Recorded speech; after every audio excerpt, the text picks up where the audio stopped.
इन्हीं गम की घटनाओं से खुशी का चांद निकलेगा। अंधेरी रात के पर्दे में दिन की रोशनी भी है। तो हेलो स्टूडेंट्स।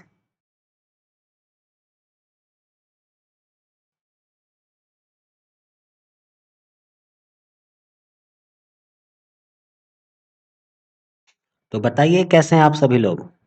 उम्मीद है आप सबका स्वास्थ्य अच्छा होगा और आपकी पढ़ाई भी अच्छी चल रही होगी।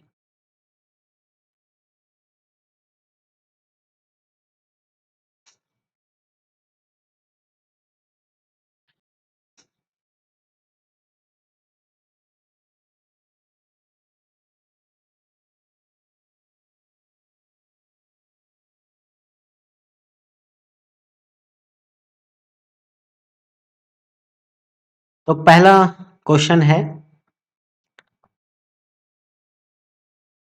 the research method used to investigate cultures and population subgroups and seeks to describe and explain cultural behavior is।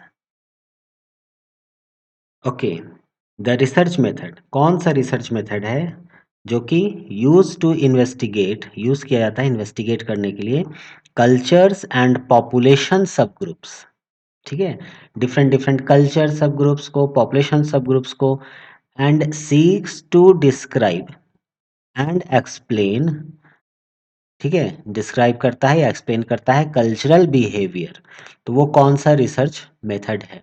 तो this is the ethnography. This is ethnography. This is not phenomenology और एक्शन रिसर्च और grounded theory, जहाँ पर culture, population, इन सब के behaviour की बातें आ जाती हैं, वहाँ पर एथनोग्राफी होता है। ठीक है, बढ़ते हैं नेक्स्ट क्वेश्चन नंबर 222 की तरफ। The nature of relationship is studied through. The nature of relationship is studied through. किससे स्टडी किया जाता है ये? कोरिलेशन से करते हैं क्या?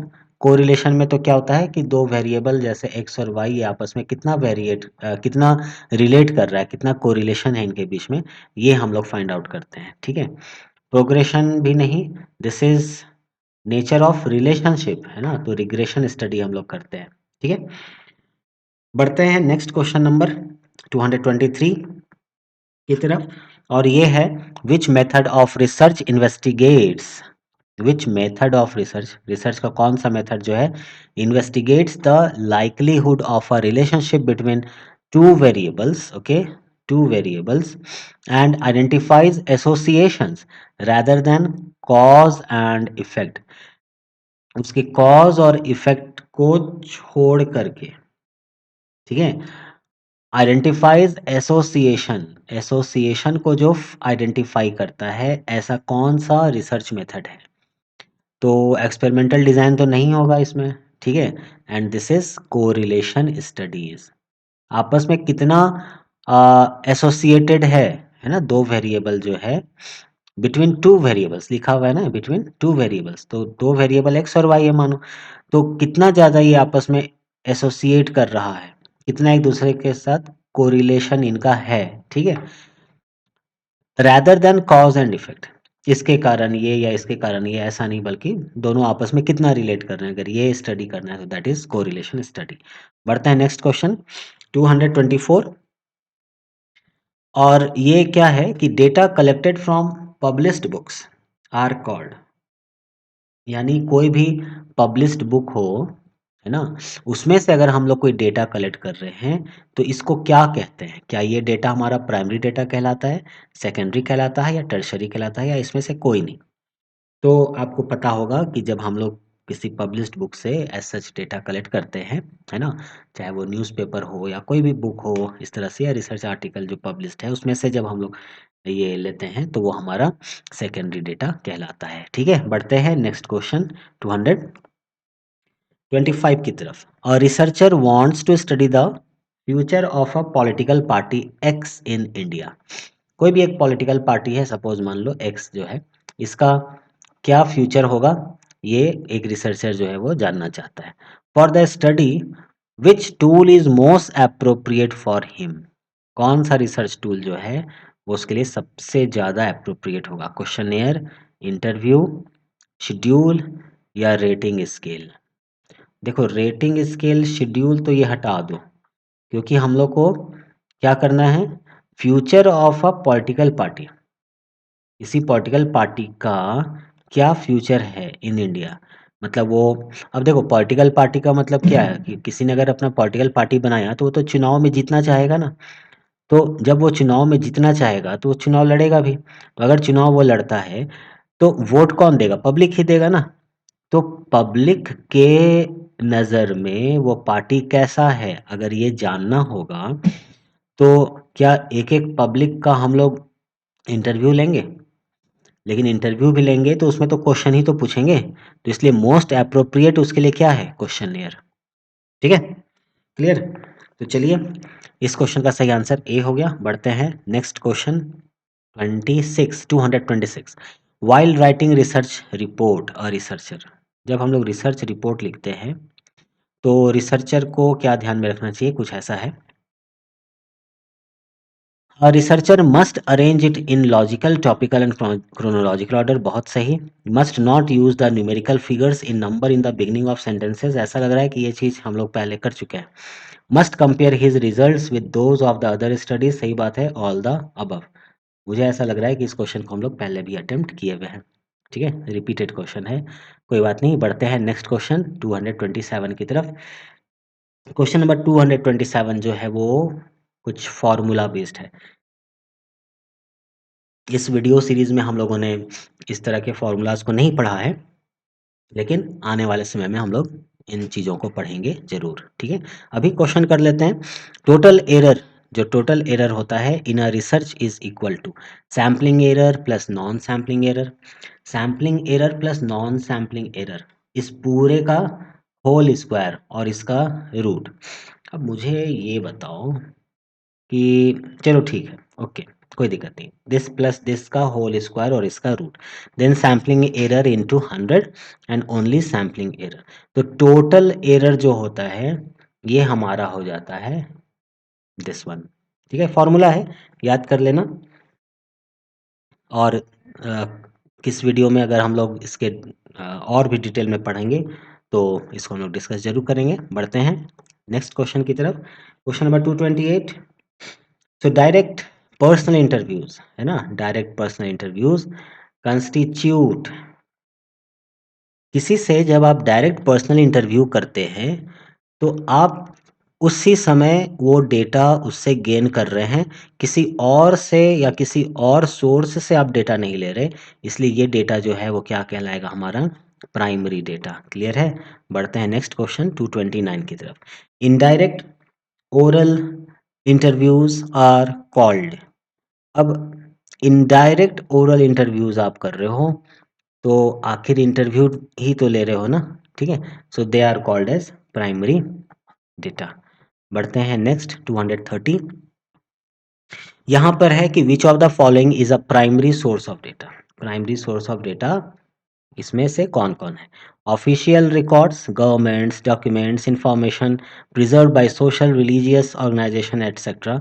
तो इन लोगों का जो रिकॉर्ड होता है वो हमारा प्राइमरी डेटा में ही कंसिडर होता है। ठीक है, पर्सनल रिकॉर्ड हो, लेटर हो, डायरी हो, ऑटोबायोग्राफी हो, ये सब भी प्राइमरी डेटा होता है।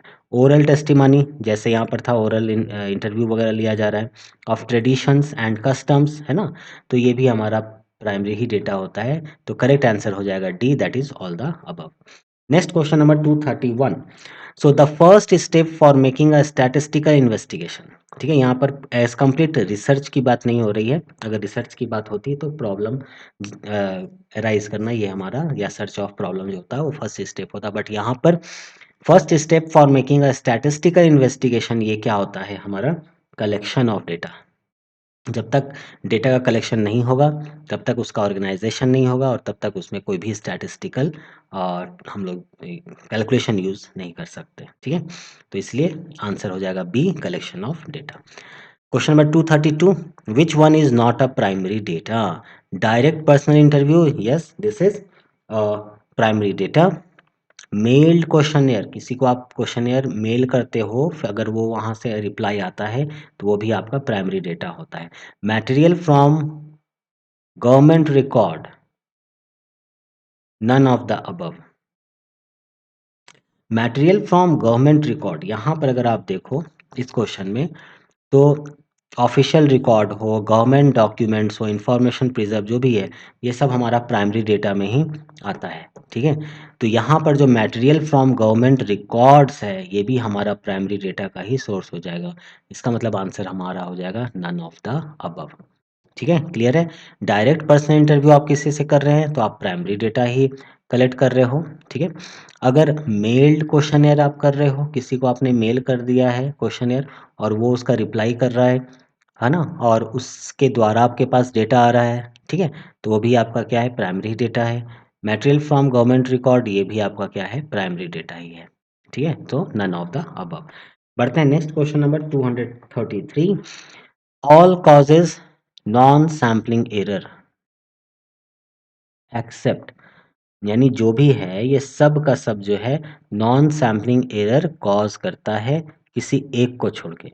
इसका मतलब वो नॉन सैम्पलिंग एरर कॉज नहीं करता। ठीक है, तो क्या है वो, फॉल्टी टूल्स ऑफ मेजरमेंट है, इनएडिक्वेट सैंपल है, नॉन रिस्पॉन्स है, डिफेक्ट इन डेटा कलेक्शन। देखो, सैम्पलिंग एरर,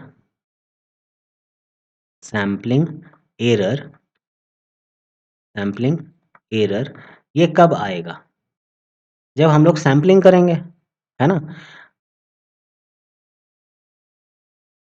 अगर नॉन सैम्पलिंग एरर है तो ये किस में नहीं होगा, जब हमारे पास इनएडिक्वेट सैंपल होगा, सैंपल ही एडिक्वेट नहीं है। ठीक है, बहुत कम सैंपल है सपोज, तो उसके कारण जो एरर आएगा वो तो सैम्पलिंग एरर हुआ ना, तो वो तो नॉन सैम्पलिंग एरर नहीं होगा। इसीलिए हमारा आंसर जो हो जाएगा वो क्या हो जाएगा, B, that is inadequate sample. अब देखो, फॉल्टी टूल्स ऑफ मेजरमेंट, भाई मेजरमेंट टूल जो था उसमें ही गलत गलत था, इसलिए एरर हो गया। तो उसमें सैम्पलिंग आपने क्या किया, नहीं किया, इसलिए वो नॉन सैम्पलिंग एरर है। किसी से आपने पूछा, उसने रेस्पॉन्स नहीं दिया, बोला हम ना बताएंगे, नहीं हम नहीं बताएंगे, जाओ। ठीक है, तो वो आपका सैम्पलिंग एरर थोड़ी ना, मतलब वो आपका नॉन सैम्पलिंग एरर हो गया। ठीक है, डिफेक्ट इन डेटा कलेक्शन, आपने डेटा तो कलेक्ट कर लिया, सैम्पलिंग करके आपने मानो डेटा कलेक्ट कर लिया, लेकिन अब डेटा कलेक्शन में कुछ डिफेक्ट हो गया, तो वो क्या हो जाएगा, नॉन सैम्पलिंग एरर हो जाएगा। क्लियर, तो इसलिए इनएडिक्वेट सैंपल जो है हम लोगों का नॉन सैम्पलिंग एरर होगा। तो बढ़ते हैं नेक्स्ट क्वेश्चन 234 की तरफ। Field study is related to, अब फील्ड स्टडी जो है, क्या ये रियल लाइफ सिचुएशन है, लेबोरेटरी सिचुएशन है। लेबोरेटरी सिचुएशन तो नहीं है। लेबोरेटरी सिचुएशन क्या होता है, आप एक लैब में बैठ के वर्क कर रहे हो। एक्सपेरिमेंटल सिचुएशन लैब में किया जाता है, चलो ये भी हट गया यहाँ से। तो फील्ड स्टडी जो होता है वो आपका रियल लाइफ सिचुएशन होता है, इसलिए करेक्ट आंसर हो जाएगा ए। नेक्स्ट क्वेश्चन है 235। अ गुड हाइपोथेसिस शुड बी, एक अच्छा हाइपोथेसिस में क्या होता है या कैसा होता है या कैसा होना चाहिए, formulated in such a way that it can be tested by the data. सही बात है, ऐसा हाइपोथेसिस आप बनाओ कि it can be tested by the data, data के द्वारा ये टेस्ट किया जा सके, है ना। प्रिसाइज होना चाहिए, स्पेसिफिक होना चाहिए, inconsistent with most known facts, बिल्कुल। Of limited scope and should not have global significance, wait, a good hypothesis should be of limited scope and should not have global significance, और फिर यहाँ all of this भी दे दिया है।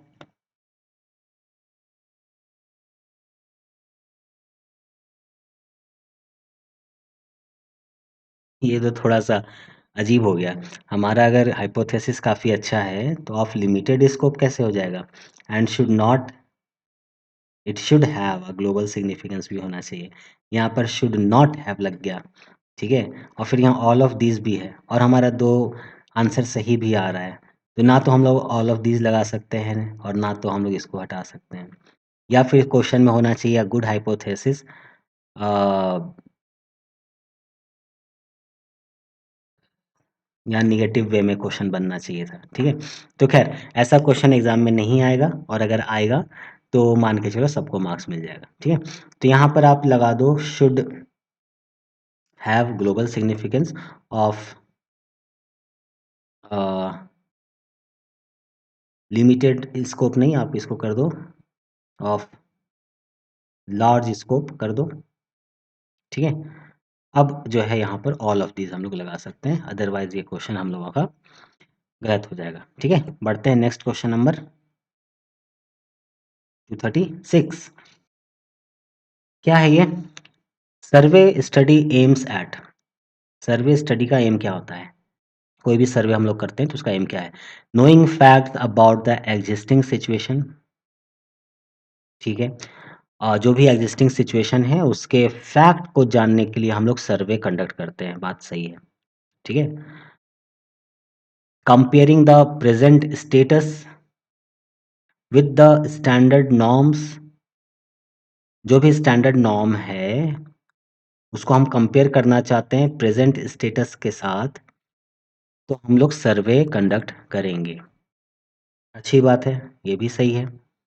Criticising the existing situation, यानी जो भी situation अभी एग्जिस्ट कर रहा है, क्या आपको अच्छा लग रहा है? इतना पॉल्यूशन हो रहा है, क्या आप इसके मत में हैं?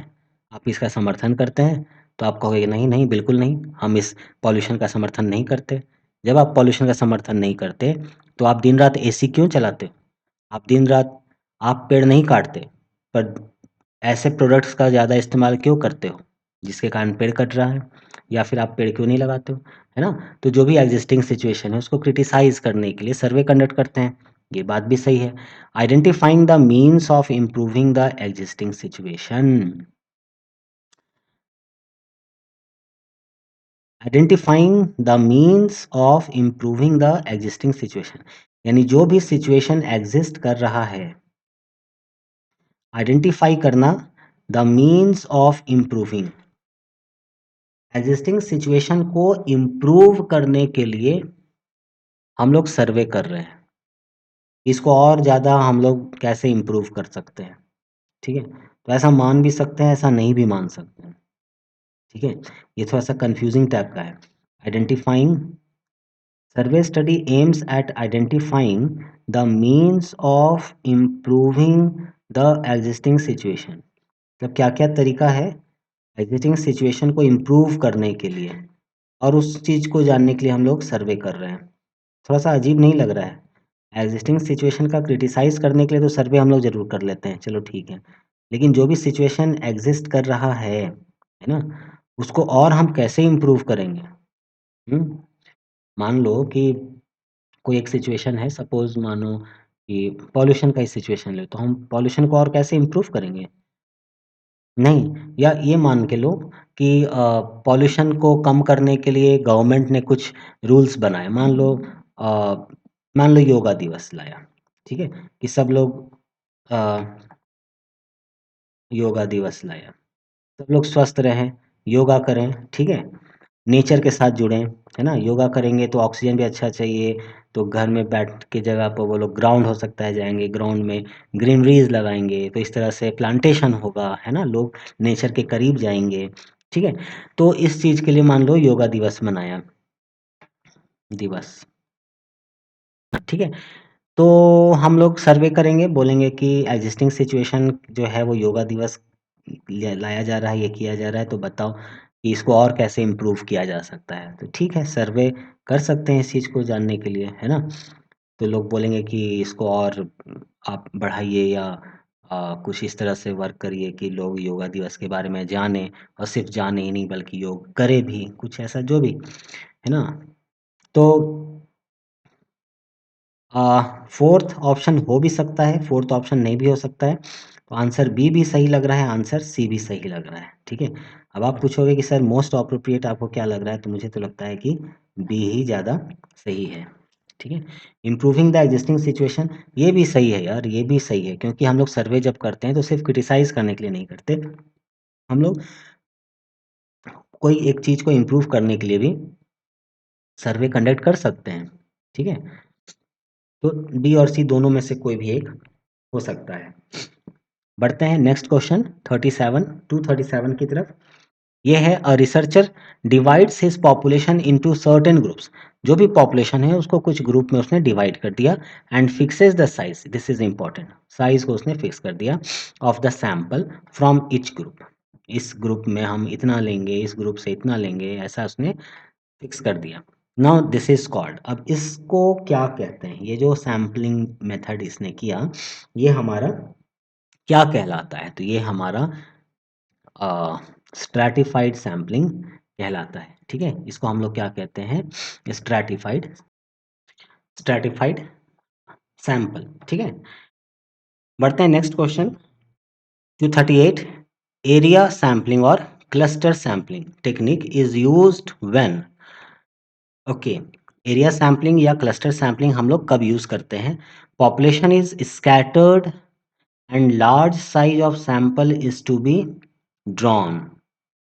ठीक है, क्लस्टर सैम्पलिंग या एरिया सैम्पलिंग हम लोग कब यूज करते हैं, जब लार्ज साइज ऑफ सैंपल हम लोग को लेना हो और पॉपुलेशन जो है स्कैटर्ड है, population is heterogeneous, long survey is needed. ठीक है, लॉन्ग सर्वे अगर चाहिए तब हम लोग एरिया सैम्पलिंग या क्लस्टर सैम्पलिंग ले सकते हैं। ठीक है, सही लग रहा है। पॉपुलेशन इज हेट्रोजीनियस अगर होगा तो शायद नहीं। ठीक है, तो ये भी बात इसमें आ जाती है, पॉपुलेशन इज हेट्रोजीनियस का वैसा कुछ नहीं, तो करेक्ट आंसर क्या हो जाएगा, ए एंड सी। बढ़ते हैं नेक्स्ट क्वेश्चन की तरफ, question number 239। The research antagonistic to ex post facto research. अच्छा, यानी इसका ठीक विपरीत है ना, अगोनिस्ट नहीं पूछा है, एंटागोनिस्टिक पूछा है। तो एक्स पोस्ट फैक्टो के ठीक विपरीत क्या हो जाएगा, एक्सपेरिमेंटल स्टडीज। क्लियर है, क्लियर है, क्योंकि एक्स पोस्ट फैक्टो रिसर्च जो होता है उसमें जो भी एक्सपेरिमेंट चलता है ना, वो एज सच ही देखा जाता है, जैसा होता है वैसा ही, मतलब इसमें कोई भी कंट्रोल हम लोग नहीं रखते। एक्सपेरिमेंटल स्टडी में हम लोग कंट्रोल लेकर के चलते हैं। ठीक है, तो जो भी वेरिएबल है डिपेंडेंट और इंडिपेंडेंट उसमें हम लोग कंट्रोल भी लेके चलते हैं, इसमें कंट्रोल लेके नहीं चलते। तो ठीक इसका एंटागोनिस्टिक क्या है, एक्सपेरिमेंटल स्टडी। बढ़ते हैं नेक्स्ट क्वेश्चन नंबर 240 की तरफ, और आज के वीडियो का ये लास्ट क्वेश्चन है। A researcher divides the population into PG graduates and 10+2 student. Okay, तो एक तरफ 10+2 स्टूडेंट है और एक तरफ क्या है, पीजी स्टूडेंट है। एक तरफ क्या है, पीजी स्टूडेंट है। ठीक है, and using the random digit table ही select some of them from each. तो कुछ जो भी स्टूडेंट हैं यहाँ पर, है ना, इनमें से एक रैंडम डिजिट टेबल को यूज करके और कुछ यहाँ से सेलेक्ट किया, कुछ यहाँ से उसने सेलेक्ट किया। नाउ दिस टेक्निकली कॉल्ड, अब ये जो सिलेक्शन उस उन्होंने किया या ये जो सैम्पलिंग मेथड उन्होंने यूज किया, इसको हम लोग टेक्निकली क्या कहते हैं, क्या ये स्ट्रैटिफाइड सैम्पलिंग है, या क्या ये स्ट्रैटिफाइड रैंडम सैम्पलिंग है, क्या ये रिप्रेजेंटेटिव सैम्पलिंग है।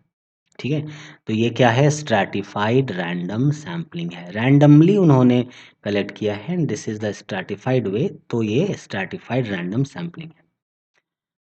तो आप सबका बहुत बहुत धन्यवाद।